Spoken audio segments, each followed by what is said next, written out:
నంద్యాల పట్టణం ప్రథమానందేశ్వర స్వామి దేవస్థానంలో నేడు శాశ్వత హుండీ లెక్కింపు కార్యక్రమం చేపట్టడం జరిగింది.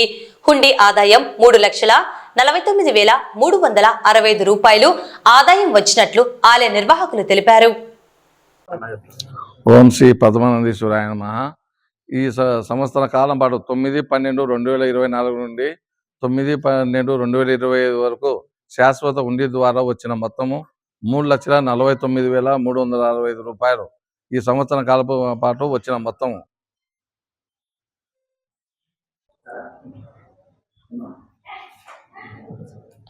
శ్రీ కేదారేశ్వరి సమేత పద్మనందీశ్వర స్వామి దేవస్థానం ఈరోజు హుండీ లెక్కింపులో బాగా అమౌంట్ వచ్చింది. అదేవిధంగా పోయిన సంవత్సరం కంటే ఈ సంవత్సరం ఆదాయం పెరిగింది.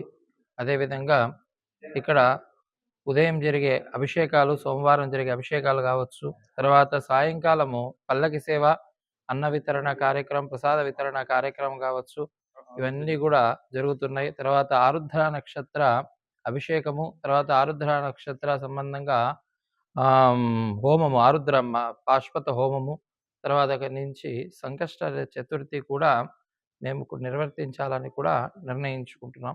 కాబట్టి భక్తులందరూ కూడా ఈ కార్యక్రమంలో పాల్గొని తీర్థప్రసాదాలు తీసుకొని స్వామి కార్యక్రమాన్ని జయప్రదం చేయవలసిందిగా కోరుచున్నాం.